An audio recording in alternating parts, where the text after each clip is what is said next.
Good morning.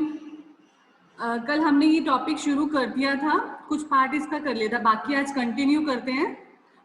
कल वाले topic में से किसी को कुछ क्वेरी है, कुछ पूछना है, कोई डाउट कि फिर कंटिन्यू करें आगे?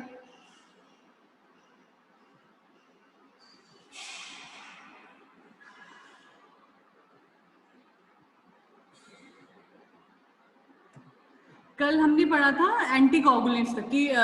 4 क्लासेस होते हैं एंटीकोगुलेंट्स की। First is heparin, low molecular weight heparin, warfarin. Third type is selective factors 10A inhibitors and fourth is direct thrombin factor 2A inhibitors. तो हमने उसमें से हैप्रिन पढ़ लिया था, एक बार फिर से हैप्रिन करते हैं क्योंकि उसी के साथ लो मॉलिक्यूलर वेट हैप्रिन था, आपको अच्छे से क्लियर हो जाएगा। हैप्रिन का ये स्ट्रक्चर है। हमने कहा था कि हैप्रिन क्या करता है, वो इनहिबिट करता है एंटी थ्रोम्बिन 3 को। देखो जो चारों क्लासेस हम बता रहे हैं, चारों क्लासेस में क्या, एक हमने नॉर्मली कोगुलेशन कैस्केड पढ़ा था जनरली कि किस तरह से कोगुलेशन होती है, ठीक है। अभी हम पढ़ेंगे कि वो कैसे जितना भी थ्रोम्बोसिस बना रहा है उसको कैसे तोड़ता है, मतलब थ्रोम्बोसिस फॉर्मेशन को, लाइसिस उसका तोड़ना बताएंगे। दैट इज एंटीकोगुलेंट्स, मतलब कोगुलेंट्स बनने नहीं देंगे। तो हैपरिन, वारफेरिन एंड सिलेक्टिव जो सेकंड और फर्स्ट टाइप है, वो क्या करता है, पर्टिकुलर किसी एक फैक्टर पे जाके उसको इनहिबिट करेगा तो आगे साइकिल वापस आगे प्रोसेस नहीं चलेगा, आगे नहीं चलेगा तो जितना भी फिब्रिनोजेंस एंड सिलेक्टिव फिब्रिन्स नहीं बनेंगे। दैट मीन्स कि हम कह रहे हैं कि हमारा कोगुलेशन नहीं होगा। तो हमें सिर्फ वो एक पर्टिकुलर फैक्टर, पर्टिकुलर एक स्टेज पता होनी चाहिए जहां पे जाके ये एक्ट करते हैं। नॉर्मली हमने बताया एक्सटेंसिव में भी और इंट्रिंसिक फैक्टर्स में भी। जो हमारा कैस्केड है, ब्लड क्लॉटिंग कैस्केड है, वो क्या करते हैं, एक्सटेंसिव इंट्रिंसिक में एक पर्टिकुलर, जैसे एक्सटेंसिव की बात करें, हमने कल भी डिस्कस किया था, 7 फैक्टर जब एक्टिवेट हो जाता है तब वो क्या करता है, क्लॉटिंग फैक्टर एनहांस करता है, एक्टिवेट करता है, ठीक है। उसके बाद फर्दर वो आगे प्रोसेसिंग चलने के बाद प्रोथ्रोम्बिन, थ्रोम्बिन, फिब्रिनोजेंस एंड फिब्रिन्स बनाता है। दैट मीन्स कि वो कोगुलेशन कर रहा है। अब ये पूरा जो प्रोसेस आपको दिख रहा है, ब्लड क्लॉटिंग कैस्केड, अब हम जितने भी इसके टाइप्स पढ़ेंगे, 4 क्लासिफिकेशन, वो क्या करेगा, पर्टिकुलरली किसी एक स्टेप पे, किसी एक पॉइंट पे, किसी एक फैक्टर पे जाके उसको क्या करेगा, इनहिबिट करेगा। इनहिबिट करने का मतलब कि अगर उसी प्रोसेसिंग को आगे वो एक्टिवेशन स्टेज में नहीं उसको डेवलप करेगा तो वो प्रोसेस वहीं स्टॉप हो जाएगा, कहीं पे भी, किसी भी एक पॉइंट पे, ठीक है। अगर हम इनकेस कह सकते हैं कि इंट्रिंसिक में अगर वो 12 जो फैक्टर है वो 12A को एक्टिवेट कर रहा है और वो आगे कोगुलेशन कर रहा है, ठीक है। अगर हम कह रहे हैं कि हमारा जो एंटी कोगुलेंट्स है क्लासिफिकेशन में कि 12 को नहीं कर रहे, किसी पर्टिकुलर अगर हैपन 9 को कर रहा है तो इसका मतलब कि 12 से 12 एक्टिवेशन फैक्टर एक्टिवेट हो गया, वो आगे प्रोसेसिंग में आ गया। आने का मतलब ये नहीं कि डायरेक्टली फिर से वो कोगुलेशन कर रहा है, क्योंकि एंटी कोगुलेंट्स इनमें से किसी भी एक फैक्टर पे इनहिबिट करेंगे। देखो हमें बेसिकली एक्सटेंसिव और इंट्रिंसिक अगर दोनों की बात करें तो हमारा extensive pathway, intrinsic pathway, common एक पाथवे है, that is 10 and 10A activation factor. ये 10 एंड 10A एक्टिवेशन फैक्टर जब एक्टिवेट होगा तो वो आगे करेगा इसकी फॉर्मेशन प्रोथ्रोम्बिन से थ्रोम्बिन में। तो हम कह रहे हैं कि बेसिकली हमें एक 10 को एक पॉइंट पे, या प्रोथ्रोम्बिन किसी एक फैक्टर पे, या फिब्रिनोजन, ये 3 प्रोसेसेस हैं जिनको हमें इनहिबिट करना पड़ेगा बेसिकली, जिससे क्या होगा, हमारा कोगुलेशन नहीं होगा, ठीक है। अब हम पढ़ेंगे 4 क्लासिफिकेशन। 4 में मतलब पर्टिकुलर कहाँ कहाँ कर रहा है, सिर्फ फर्स्ट और सेकंड को हमें अच्छे से देखना पड़ेगा, क्योंकि थर्ड और फोर्थ तो हमें उसके नाम में ही बता रहा है। जैसे थर्ड है selective factor 10 inhibitor, that means कि वो एक्टिवेशन फैक्टर ऑफ 10 को इनहिबिट कर रहा है डायरेक्टली। और 4 है हमारा फैक्टर सेकंड इनहिबिटर, कि हमारा वो डायरेक्टली क्या कर रहा है, थ्रोम्बिन फॉर्मेशन को इनहिबिट कर रहा है। तो दो तो क्लियर है हमें। अब हमें करना है heparin and low molecular heparin, और इसमें इंपॉर्टेंट, ज्यादा important heparin and low molecular weight heparin. अब ये देखिए कि हैपरिन भी हमने कल डिस्कस किया था। अब सिर्फ ये कंपैरिजन देखने कि हैपरिन एक जो है ड्रग एंटीकोगुलेंट्स और लो मॉलिक्यूलर वेट हैपरिन, दोनों में क्या कंपैरिजन है, क्या डिफरेंस है, कि हैपरिन भी अगर जिस फैक्टर्स पे 4 फैक्टर्स को इनहिबिट करता है, हमने कल किया था, तो आज लो मॉलिक्यूलर वेट हैपरिन क्या उन्हीं फैक्टर्स पे करे कि उनके अलग, और क्या डिफरेंस है जस्ट, ठीक है। तो हैपरिन वापस कर लेते हैं एक बार जल्दी से। हैपरिन क्या करता है, इनहिबिट करता है कोगुलेशन को, कैसे, बाय एक्टिवेटिंग एंटीथ्रोम्बिन 3। और ये क्या करता है, इनहिबिट करता है थ्रोम्बिन को और क्लॉटिंग फैक्टर्स को। कौन कौन से, 9, 10, 11, 12, ठीक है। और 10 के 9, 11 एंड 12 को जस्ट अभी एक्टिवेशन स्टेज में उसने एक्टिवेट नहीं किया, डेवलप नहीं किया, उसी पॉइंट पे जाके उसको क्या करता है, इनहिबिट करता है। बट 10th जो पॉइंट है, जो हमने कहा दोनों का कॉमन है, वहां पे वो क्या करेगा, इनहिबिट करेगा उसके एक्टिवेटिंग स्टेज को। एक्टिवेटिंग स्टेज को किस लिए इनहिबिट करेगा, क्योंकि 10A के बाद ही आगे जितने भी हमारे ये प्रोथ्रोम्बिन और थ्रोम्बिन की फॉर्मेशन होती है, that is second factor, and second is activation factor.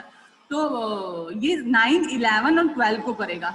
ये देखो 9, 11 और 12 को, क्योंकि वो आगे क्या करेगा, एक्टिवेटिंग फैक्टर नहीं बनने देगा। बट अपना 10 का एक्टिवेटिंग फैक्टर जो 10A है उसको इनहिबिट करेगा, क्योंकि 10A फैक्टर जो है वो हेल्प करता है प्रोथ्रोम्बिन को थ्रोम्बिन में कन्वर्ट होने के लिए, सेकंड फैक्टर को सेकंड A के लिए कन्वर्ट होने के लिए। ठीक है, next is low molecular weight heparins. ये इसका स्ट्रक्चर है। Low molecular weight heparins have more consistent activity। अब हम कह रहे हैं कि इसकी ज्यादा कंसिस्टेंटली एक्टिविटी होती है, ज्यादा देर तक हम कह रहे हैं कि ये एग्जिट करता है और एक्टिवेट करता है उसको। Low molecular weight heparins inactivate 10A factors. देखो अभी हमने पढ़ा पीछे कि जो अपने हैपरिन्स होते हैं वो 4 फैक्टर्स को इनहिबिट करते हैं। कैसे, अब हमारा 9, 11, 12 एंड 10A। और जो हमारा लो मॉलिक्यूलर वेट हैपरिन्स हैं वो क्या करेंगे, सिर्फ 10A फैक्टर्स को, जहां थ्रोम्बिन फॉर्मेशन होगी वहीं पे जाके उसको इनएक्टिवेट करेंगे। अगर हमें पता लग गया पर्टिकुलरली हमारे वेनस एंड आर्टरीज में कि कहाँ पे पर्टिकुलर हमारे क्लॉटिंग फॉर्मेशन हो रही है, किस फैक्टर्स के बाद, तो हम सिर्फ पर्टिकुलरली लो मॉलिक्यूलर वेट हैपरिन देंगे और वो डायरेक्टली क्या करेगा, सिर्फ 10A को इनहिबिट करेगा, आगे उसकी एक्टिवेशन नहीं करेगा, तो प्रोथ्रोम्बिन से थ्रोम्बिन फॉर्मेशन नहीं होगी। Heparins and molecular weight heparins have immediate onset of action, मतलब जिस टाइम हम देते हैं उसी टाइम क्या करता है, वो क्लॉटिंग को ब्रेक करने लग जाता है। नेक्स्ट इज ये है लो मॉलिक्यूलर वेट हैपरिन्स। ये डायग्राम में जस्ट ये बताया, डायग्राम सेम है क्लॉटिंग फैक्टर्स वाली एंड हैपरिन वाली, जस्ट एक पॉइंट पे यहाँ पे मेंशन किया हुआ है कि 10A फैक्टर्स पे आके वेट करेगा। जो हमारा 10A है उसको ये इनहिबिट करेगा। उसको अगर इनहिबिट कर लिया तो आप आगे देखो कहीं पे भी कोई एरो नहीं है, क्योंकि वो आगे क्या करेगा, उसको वापस एक्टिवेट होने नहीं देगा। सारा प्रोसेस जो आगे का है, दैट मींस सेकंड से सेकंड A, 12 से 13 से 13A एंड फिब्रिनोजन से फिब्रिन्स एंड फिब्रिन्स, वो फॉर्मेशन नहीं होगी। जस्ट वहीं पे जाके अगर हमारे 10 और 10 एक्टिवेट हो रहा है और वहां पे जाके 10 फैक्टर की वजह से, वो दोनों रीजन में हो सकता है। देखो 10 फैक्टर की अगर हम बात कर रहे हैं, हम कह रहे हैं कि वो दोनों रीजन में, मतलब अगर टिश्यू डैमेज हो रहा है या कुछ डायरेक्टली कांटेक्ट में आ रहा है या इंट्रिंसिक एक्सटेंसिव एक्टिविटी के कारण अगर हमारी कोई क्लॉटिंग हो रही है, तो वो 10A फैक्टर से होगा। हमें नहीं पता अभी किस रीजन से है, तो हम क्या करेंगे, लो मॉलिक्यूलर वेट हैपरिन्स क्या करेंगे, डायरेक्टली 10A फैक्टर को इनहिबिट कर देंगे। वहां पे उसको इनहिबिट करने का मतलब वहीं पे उसने वो क्या करा, दैट इज एंटीकोगुलेंट। तो एंटीकोगुलेंट की मींस जितना भी कोगुलेशन है वो डिसॉल्व हो जाएगा, तो प्रोथ्रोम्बिन आगे थ्रोम्बिन फॉर्मेशन नहीं करेगा, तो आगे हमारी क्लॉटिंग नहीं होगी। ठीक है, next is the mechanism of low molecular weight happens and happens inactive given orally, not absorbed from GIT, दोनों के हैं, administered IV और SC। heparin and low molecular weight heparins हम दोनों वे में दे सकते हैं। ठीक है, administered intravenously and subcutaneously. But सिर्फ लो मॉलिक्यूलर वेट हैपरिन जो है सबक्यूटेनियसली देंगे, तो मतलब हैपरिन हम IV भी दे सकते हैं, SC भी दे सकते हैं, but low molecular weight heparin हमें सिर्फ SC रूट से देंगे। Heparin has a short half life and must be given frequently as a continuous infusion, या तो एक डायरेक्टली देंगे या धीरे धीरे उसको देंगे। Low molecular weight heparins have longer duration of actions, T half is 4 to 5 hours, allow once daily dosing. Elimination rate is care needed in patients with renal diseases. Side effects including, दोनों का side effects है, it include bleeding and hypersensitivity, and overdose treated by IV protamine, strongly basic protein। protamine मतलब जो heparin की particular आगे जो drug है वो कह रहे हैं हम उसको ट्रीट करेंगे by IV route। Next is clinical uses of heparin. अब मतलब क्लिनिकली हम इसको कहाँ यूज कर रहे हैं, हमने कल भी बताया था वेनस एंड जब हमारा आर्टरी थ्रोम्बोसिस के केस में, तो हम इसको पर्टिकुलरली वेनस थ्रोम्बोसिस के केस में और थ्रोम्बोबॉलिज्म के केस में देंगे, सेम है दोनों। Prevention of venous thrombosis, low molecular weight heparins used to prevent post operative venous thrombosis. कि हम लो मॉलिक्यूलर वेट हैपरिन्स को पोस्ट ऑपरेटिव मतलब ऑपरेशन के बाद अगर हम कह रहे हैं कि हमारा वेनस थ्रोम्बोसिस होता है, वेन्स में थ्रोम्बोसिस फॉर्मेशन होती है, तो उस केस में देंगे low molecular wait happens.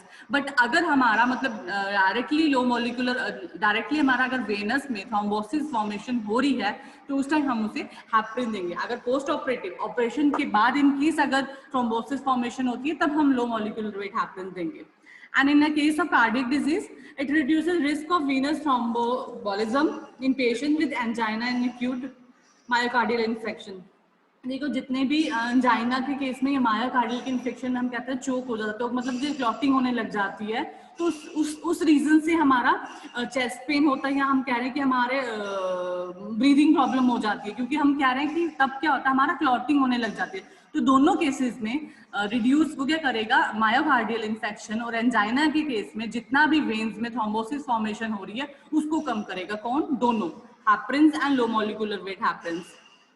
Because of the need for frequent dosing, if long-term anticoagulation is required, heparin is often used only to commence anticoagulation therapy until an oral anticoagulants take effect। हम कह रहे हैं अगर हमें frequent बहुत जल्दी अगर dose देनी, बहुत लार्ज टाइम के लिए, बहुत देर तक अगर देनी है, तो हम क्या करेंगे उस केस में हम हैपरिन्स को ऑफनली देंगे। क्यों? क्योंकि हम कह रहे हैं हमारा हैपरिन एंड हमारा लो मॉलिक्यूलर वेट हैपरिन जो है, या तो हम उसको आईवी रूट से देंगे या एससी रूट से देंगे। तो अगर हमें इन केस अगर फ्रीक्वेंट डोजिंग में अगर हमें चाहिए लॉन्ग टाइम के लिए कोई भी एंटीकोगुलेंट ड्रग, तो उस टाइम क्या करेंगे, हम वो एंटीकोगुलेंट थेरेपी देंगे जब तक वो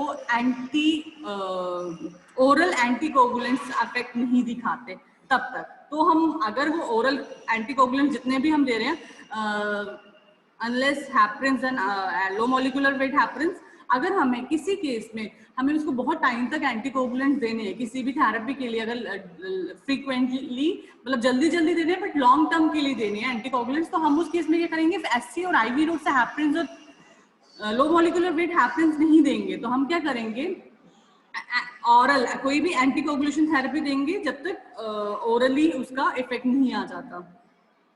next type is oral anticoagulants. अब ओरल एंटीकोगुलेंट्स कौन से हैं? देखो अब ये जो आपको डायग्राम दिख रही है इसमें क्या है, अब ये हम ओरल एंटीकोगुलेंट जस्ट इसलिए डिस्कस कर रहे हैं क्योंकि हमें इसके बाद जितने भी वारफेरिन जो थर्ड टाइप, सेकंड टाइप और थर्ड फोर्थ टाइप पढ़ना है, तो इसके अकॉर्डिंगली पढ़ना है, ठीक है। जैसे ओरल एंटीकोगुलेंट्स मतलब विटामिन के साइकिल, हमारा जो हम एंटीकोगुलेंट्स दे रहे हैं ओरल रूट से, तो वो क्या करता है, विटामिन के को हेल्प होता है, मतलब विटामिन क्या करता है, हमें चाहिए होता है for the activation of the clotting factor. जितने भी क्लॉटिंग फैक्टर्स हैं, क्लॉटिंग एक्टिवेशन फैक्टर्स हैं जो हमने क्लॉटिंग कैस्केड में पढ़े, उनको एक्टिवेट करने के लिए हमें विटामिन के चाहिए होता है, ठीक है। और किस केस में चाहिए होता है, फॉर द ओरल एंटीकोगुलेंट्स। अगर हम पढ़ रहे हैं कि एंटीकोगुलेंट्स ओरल रूट से, तो उस केस में हमें क्या है, विटामिन के की एक्टिवेशन, विटामिन के हमें चाहिए होता है for the activation of clotting factor डायटोसेकिन 7, 9 एंड 10। तो इन सब फैक्टर्स की एक्टिवेशन के लिए हमें विटामिन के चाहिए, ठीक है। इसलिए हम पढ़ रहे हैं ओरल एंटीकोगुलेंट्स, तो विटामिन के साइकिल यहाँ पे डिस्कस कर रहे हैं। देखो सबसे पहले ऊपर डायग्राम में इनएक्टिव क्लॉटिंग फैक्टर्स डायटोसेकिन 7, 9 एंड 10 ये इनएक्टिव है, और ये एक्टिवेट कब होंगे, एक्टिव स्टेज में कब आएंगे, जब हम कह रहे हैं कि विटामिन के यहाँ पे हमें विटामिन की रिडक्टेज टू विटामिन के क्विनोलोन, एंड वापस ये क्या करेगा, उस साइकिल को कंफर्म करेगा। ये साइकिल जब पूरा चलेगा, जब विटामिन के आएगा प्रोसेस में, तो क्या करेगा कि सेकंड 7, 9 और 10 फैक्टर्स को एक्टिवेट कर देगा इन particular case of oral anticoagulants, ठीक है। नॉर्मली दूसरे केसेस में नहीं हो रहा, वो डायरेक्टली जाके 10A को और 9, 10, 11, 12 को इनहिबिट कर देते हैं, ठीक है। सिर्फ 10A की एक्टिवेशन स्टेज और दूसरों को वो मतलब उनकी स्टार्टिंग स्टेज में जाके इनहिबिट कर देते हैं, तो आगे कोगुलेशन नहीं होगा।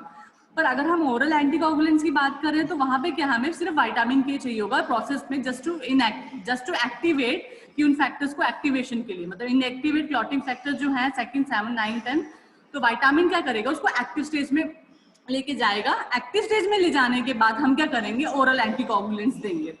Inactive clotting factors can't bind stable to the blood vessel endothelium and cannot activate clotting.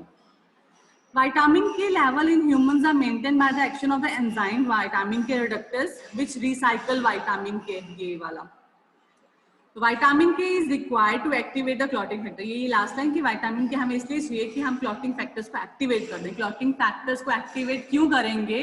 क्योंकि इसके बाद क्लॉटिंग होगी और हम फिर अपना एंटीकोगुलेंट्स देंगे, क्योंकि वो क्लॉटिंग फैक्टर को जाके इनहिबिट करेगा।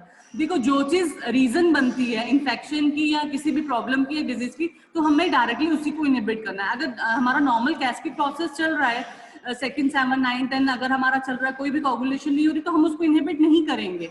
बट वो क्या करेगा, उसकी जब एक्टिव स्टेज आएगी तब उसको जाके इनहिबिट करेगा, क्योंकि वही रीजन बनता है प्रॉब्लम का। Next is anticoagulant mechanism of action. Inactive clotting factors, that is second 7, 9 and 10। अब देखो, ओरल एंटीकोगुलेंट एग्जांपल है वारफेरिन। वारफेरिन क्या करेगा, जितना भी विटामिन के है, जो विटामिन के रिडक्टर्स आगे फर्दर कन्वर्जन होके विटामिन के बनता है और जिसकी वजह से एक्टिवेशन फैक्टर्स डेवलप होते हैं और क्लॉटिंग करते हैं, ये डायरेक्टली उसको स्टॉप करेगा। विटामिन के नहीं होगा तो एक्टिवेटिंग फैक्टर नहीं होगा, यही हमने पहले बोला। तो ये क्या करेगा, विटामिन के जितने भी एक्टिवेटिंग फैक्टर्स हैं, इनएक्टिव से जो एक्टिव में कन्वर्ट हो चुके हैं, उसको जाके इनहिबिट करेगा। क्योंकि हमें विटामिन के रिडक्टेज और विटामिन के जो आगे कन्वर्जन करेगा विटामिन के की, तो हम उसको जाके स्टॉप कर देंगे, जिससे क्या होगा, हमारा एक्टिवेशन फैक्टर्स इनहिबिट हो जाएंगे, दैट मींस हमारा कोगुलेशन नहीं होगा। Warfarin inhibit vitamin K reductase, thus prevent the activation of the clotting factor, that is second 7, 9 and 10. आपको सिर्फ फैक्टर्स याद करने हैं और कैसे होता है वो प्रोसेस याद करना है, क्योंकि हमने हैपरिन के केस में याद किया कि कौन कौन से फैक्टर्स होते हैं। लो मॉलिक्यूलर वेट हैपरिन के केस में कौन से फैक्टर्स के जिसको हम डायरेक्टली इनहिबिट करते हैं। और अब है वारफेरिन के बाद, मतलब जो हमारा ओरल एंटीकोगुलेंट्स है, वो क्या करते हैं, सेकंड 7, 9 और 10 फैक्टर्स को कि एक्टिवेशन फैक्टर्स को, मतलब इनके साथ अगर ए लगेगा तो उसको जाके इनहिबिट करेंगे। क्यों? क्योंकि वारफेरिन क्या करता है, विटामिन के रिडक्टर्स को इनहिबिट कर देता है। उसको इनहिबिट करेगा तो आगे विटामिन के की फॉर्मेशन नहीं होगी, जो हेल्प करता है इनएक्टिव को एक्टिव होने के लिए। नेक्स्ट इज यही है, वारफेरिन बताया। वारफेरिन कहाँ पे डायरेक्टली एक्ट करेगा, हमारा सेकंड 7, 9 एंड 10 में। सेकंड मतलब ये जब 10 के बाद स्टेज आएगी, जब प्रोथ्रोम्बिन से थायरोम्बिन में बनेगा। 7 हमारा वो जब हम कह रहे हैं कि एक्सटेंसिव पाथवे में, मतलब इनमें से किसी भी फैक्टर पे जाके वो क्या करेगा, ओरल एंटीकोगुलेंट्स वारफेरिन एक्ट करेगा और सारा प्रोसेस को इनहिबिट कर देगा, आगे फर्दर कन्वर्जन नहीं होगी। ठीक है, ये रहा second 7, 9 and 10। Next is pharmacodynamics and pharmacokinetics of warfarin. It inhibits the activation of vitamin K dependent clotting factors, second 7, 9 and 10 inactive factor. The shift in the homeostasis balance in favor of anticoagulant doesn't take place until all active vitamin K proteins made from the drug was administered. Same चीज वही बोल रहे हैं कि तब तक नहीं करेगा जब तक वो एक्टिव के जो है एक्टिव विटामिन के है जो वो एक्ट नहीं करता और हम कह रहे हैं कि आगे कन्वर्जन नहीं करता। The process occurs at different rates and different clotting factors.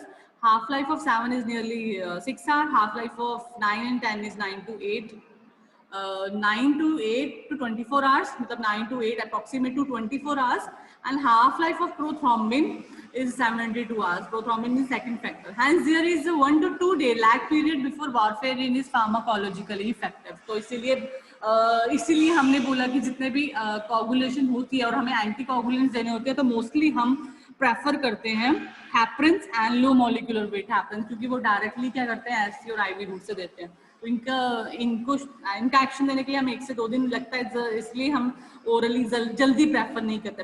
अगर पर्टिकुलरली हम बोल रहे हैं कि हमें किसी कोगुलेशन प्रोसेस में अगर ओरल एंटी कोगुलेंट्स देने पड़े तो हम उस टाइम पे देते हैं warfarin. A small population of patients is genetically resistant to warfarin due to reduced binding to vitamin K reductase. Next is its absorption rate, rapidly and almost totally absorbed from the GID tract. Level peak is about 0.5 to 4 hours after administration. Distribution, low volume of distribution, nearly 99% plasma protein bounding. Metabolism, it terminates by metabolism of CYP450 enzyme. Excretion is metabolites are conjugated to glucuronide and excreted in urine and feces. Half-life is nearly 15 to 80 hours and dose is highly variable, 2 to 100, 12 mg पर week, क्योंकि ये slower action देता है, बहुत time के बाद action देता है, इसलिए हम उसको प्रेफर करेंगे वीकली डोज के लिए. Clinical use of warfarin to prevent the progression and recurrence of pulmonary and venous thrombosis. देखो venous thrombosis की फॉर्मेशन हम जब कह रहे हैं दोनों रीजन में बेसिकली हम देते हैं एंटीकोगुलेंट हुई है, अगर हमें venous thrombosis हो या arterial thrombosis हो, तो हम क्लिनिकली warfarin को कब यूज करते हैं, अगर हम कह रहे हैं कि बार बार venous and pulmonary thrombosis formation, embolus formation हो रही है तब. और ये क्या करता है, किस केस में इसको हम देते हैं, to prevent arterial thromboemboli in patients with atrial fibrillation and cardiac disease. Mechanical heart valve, अगर हम कह रहे हैं कि किस आर्टरियल फिब्रिलेशन के केस में या कार्डिक डिजीज के केस में अगर हम बोल रहे हैं आर्टरियल थ्रोम्बोसिस फॉर्मेशन होती है, बचाने के लिए to prevent thrombosis, venous thrombosis and pulmonary embolus, तो हम वॉरफेरिन देते हैं.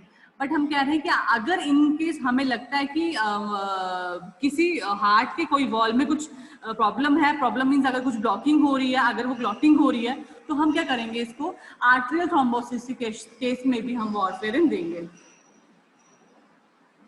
न्यूरो ओरल एंटीकोगुलेंट्स, तो हमारा थर्ड और फोर्थ क्लासिफिकेशन, जो हमारी क्लासिफिकेशन के नेम से पता लग रहा है हम इसको बेसिकली कहाँ देखते हैं.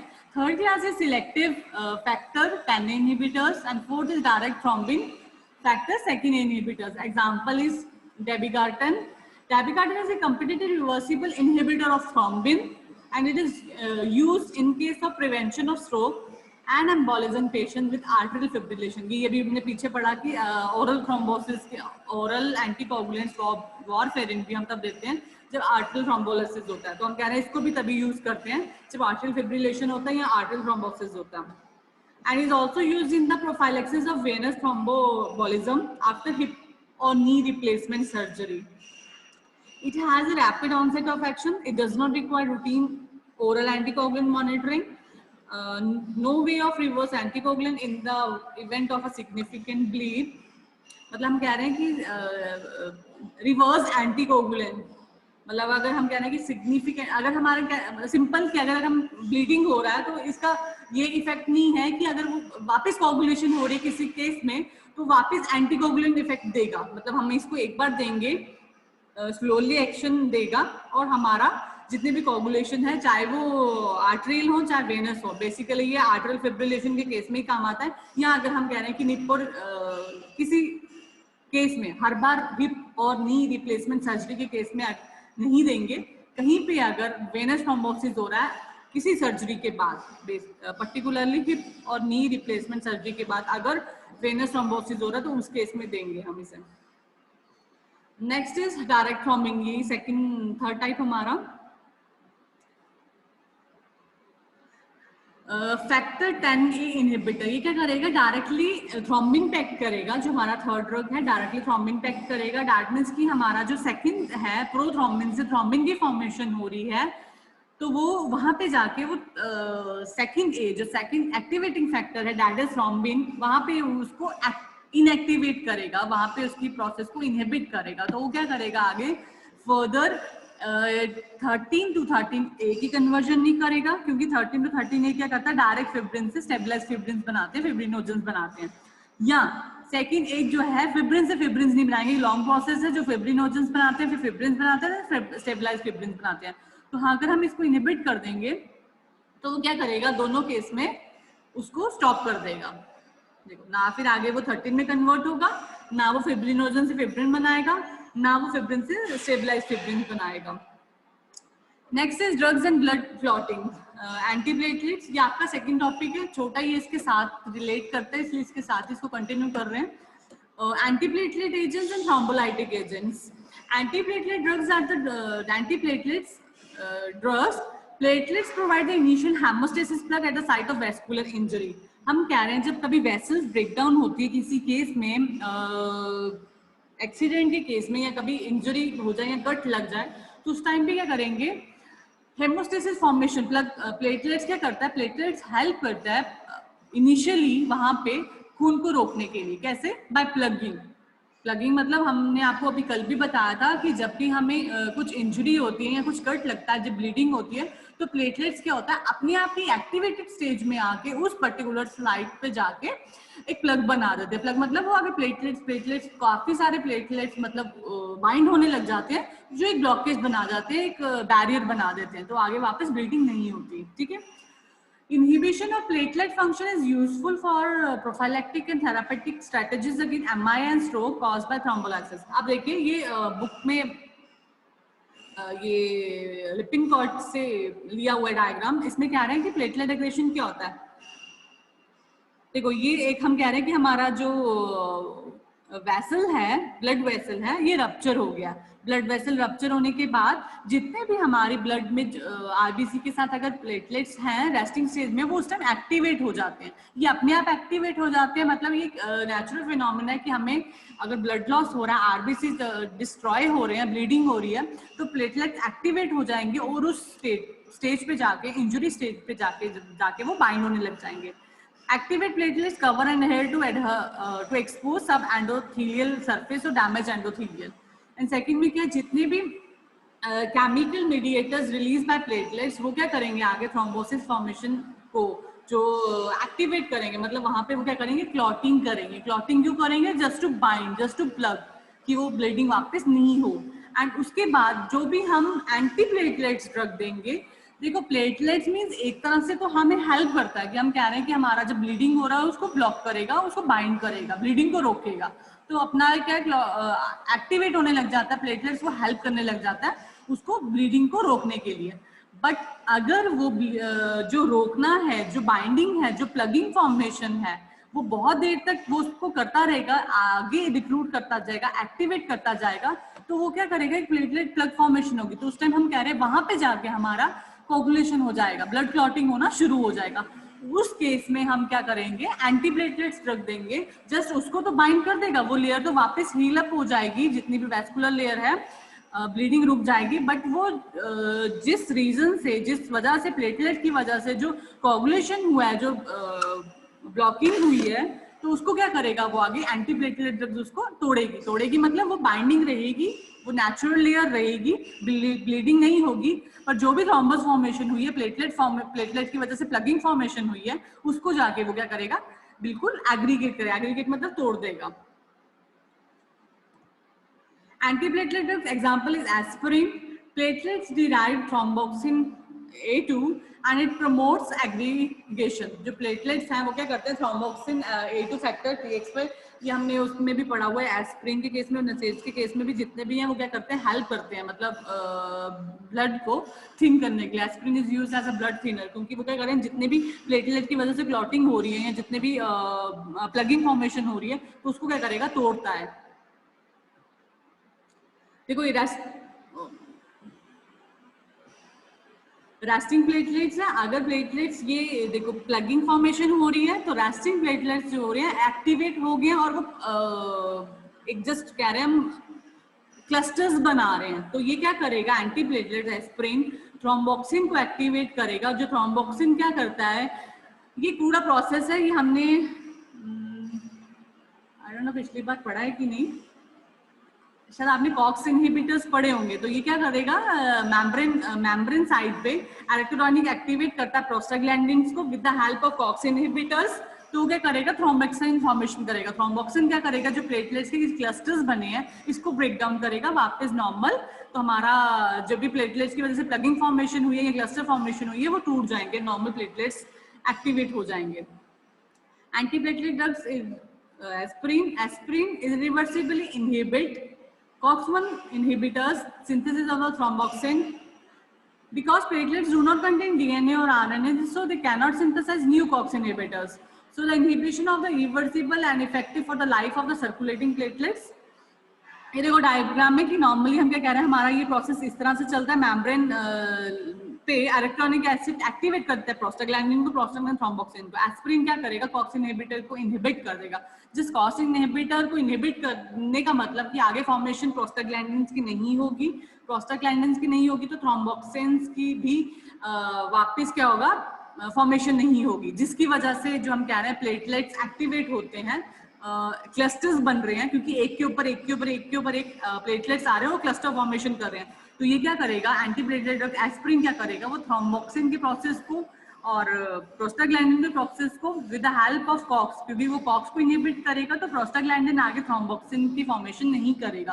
तो जितने भी प्लेटलेट्स क्लस्टर फॉर्मेशन कर रहे थे, बाउंडिंग कर रहे थे, तो वो उसको क्या करेगा, तोड़ देगा, आगे फॉर्मेशन नहीं होने देगा। तो एंटीप्लेटलेट्स क्या करेगा, इनको जाके डायरेक्टली कॉक्स को इनहिबिट करने के बाद क्लस्टर्स नहीं बनने देगा ऑफ किसके, प्लेटलेट्स के। Clinical use of antiplatelets is used prophylactically to prevent arterial thrombolysis in case of ischemic attack, stroke and myocardial infarction, क्योंकि इन तीनों केसेस में क्या होता है, खून गाढ़ा हो जाता है। गाढ़ा मतलब क्योंकि उस टाइम कह रहे हैं कि प्लेटलेट बहुत ज्यादा एक्टिवेट हो जाते हैं, बहुत ज्यादा एक्टिवेटेड होंगे तो क्या करेंगे, क्लस्टर्स, हर जगह क्लस्टर्स बनाने लग जाएंगे, इसलिए खून थोड़ा थिक हो जाता है। तो एस्पिरिन क्या करेगा, उसको डिसॉल्व करता है, ब्लड को थिन करता है। कैसे करेगा कि ये जो प्रोसेस है जिसकी वजह से प्लेटलेट फॉर्मेशन होती है, उस कॉक्स को इनहिबिट करेगा। कॉक्स को इनहिबिट करेगा तो आगे प्लेटलेट फॉर्मेशन नहीं होगी, जितने भी क्लस्टर्स बनेंगे वो सारे डिसॉल्व हो जाएंगे और एग्रीगेट हो जाएंगे।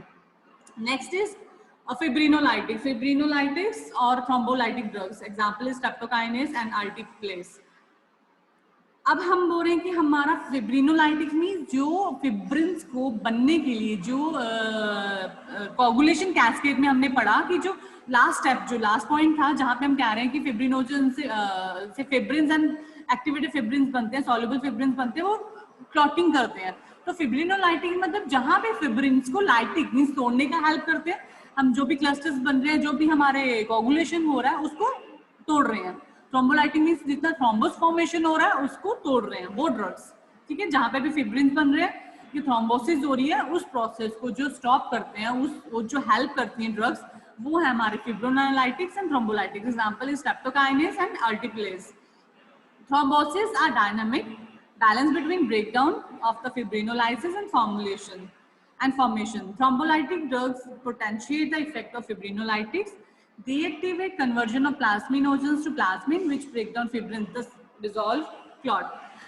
हमने कोगुलेशन कैस्केड में लास्ट पढ़ा था, जहां पे हम कह रहे हैं कि वो हेल्प करता है कोगुलेशन के लिए, कोगुलेट्स बनाने के लिए। अब पर्टिकुलरली हमें अगर सिर्फ फिब्रिनो लाइटिक्स की बात या फिब्रिन्स की बात करें या थ्रोम्बोसिस की बात करें, अगर हमें पर्टिकुलर एक उसी स्टेप पे जाके फिब्रिन्स को बनना और थ्रोम्बोसिस की फॉर्मेशन को बनने को स्टॉप करना है, तो हम डायरेक्टली वो ड्रग देंगे जो सिर्फ फिब्रिन्स को बनने के लिए तोड़ेगा, मतलब जो इतने भी फिब्रिन फॉर्मेशन हो रही है उसको ब्रेक डाउन करेगा। एंड थ्रोम्बस फॉर्मेशन मतलब दोनों का मतलब एक ही है, मतलब यहाँ तो उसको हम फिब्रिन्स बोलते हैं या थ्रोम्बोसिस बोलते हैं। तो फिब्रिन्स को तोड़ने के लिए फिब्रिनोलाइटिक्स एंड थ्रोम्बोस को तोड़ने के लिए थ्रोम्बोलाइटिक्स, तो दोनों सेम ही है, या तो हम मतलब दोनों में से कोई भी एक टर्म यूज करेंगे। तो जहां पे भी हम कह रहे हैं कि ये फिब्रिन्स बन रहे हैं या थ्रोम्बोसिस बन रहे हैं, उसको स्टॉप करने के लिए, उसको इनहिबिट करने के लिए जो हम ड्रग्स यूज कर रहे हैं ये वो है। तो हम क्या करेंगे, प्लाज्मिनोजन से प्लाज्मिन बन रहे हैं, फिब्रिन्स बन रहे हैं, तो ये फिब्रिन्स फॉर्मेशन हो रही है, हम प्लाज्मिनोजन से प्लाज्मिन की कन्वर्ट हो रही है, वो क्या कर रहा है डायरेक्टली उस लेयर पे, वेस्कुलर लेयर पे जहां पे ब्रेकेज हुई है, जहां पे इंजरी हुई है, तो फिब्रिन्स बन रहे हैं, जो क्लस्टर्स बन रहे हैं, जो हमारे थ्रोम्बोसिस बन रहे हैं, उसको हेल्प करेगा इनएक्टिवेट करने के लिए, और हेल्प करेगा फिब्रिन्स को कि वहां पे जाके वो फिब्रिन्स जो है इनहिबिट हो जाए। वो कैसे करेंगे, टिश्यू प्लाज्मिनोजन एक्टिवेटर, वो क्या करेगा, tissue plasminogen activators, plasminogen activator मतलब जो प्लाज्मिनोजन को प्लाज्मिन में कन्वर्ट होने के लिए एक्टिवेट करेगा, मतलब ये आगे फर्दर ये एक्टिवेटर क्या करेगा, एक्टिवेट करेगा, और जितने भी फिब्रिन्स हमारी उस लेयर पे, वेस्कुलर लेयर पे बने थे, वो नहीं बनेंगे, क्योंकि प्लाज्मिनोजन्स ने क्या किया है, टिश्यू प्लाज्मिनोजन एक्टिवेटर्स ने प्लाज्मिनोजन्स को प्लाज्मिन में कन्वर्ट कर दिया है, और हमारे फिब्रिन्स जो बने हुए थे उस लेयर पे वो डाइल्यूट हो जाएंगे और टूट जाएंगे, ठीक है। तो हम कह रहे हैं कि हमारी फिब्रिनोलाइसिस भी होगी, थ्रोम्बोलाइसिस भी होगी, कि जितने भी फिब्रिन्स एंड थ्रोम्बोस बने हैं वो सारे डिसॉल्व हो जाएंगे, ब्रेक डाउन हो जाएंगे with the help of tissue plasminogen activator, क्योंकि tissue plasminogen activator is the final step जो क्या करेगा, प्लाज्मिन को एक्टिवेट करेगा, और प्लाज्मिन क्या करता है, इन फिब्रिन्स को और इस थ्रोम्बोसिस को इनका लाइसिस करता है, इनको तोड़ देता है। सो खत्म हो गया आपका टॉपिक। ये यही चीज है जो हमने अभी पढ़ी है। हार्टलेस लैक्टोनेस आगे प्लाज्मिनोजेंस को प्लाज्मिन में कन्वर्ट करते हैं, फिर ब्रिंग फर्दर की प्रोसेसिंग जो होती है वो लाइसिस हो जाता है, फिब्रिन भी और थ्रोम्बोसिस भी। देखिए या अनट्रीटेड पेशेंट में मीन्स नॉर्मल हम कह रहे हैं कि हेमोस्टेसिस प्लग हो रहा है, थ्रोम्बोसिस हो रही है, तो क्या करेगा, जब प्लाज्मा एक्टिवेट हो जाएगा, जब प्लाज्मिन एक्टिवेट हो जाएगा, वो क्या करेगा, थ्रोम्बोसिस की फॉर्मेशन को इनहिबिट करेगा।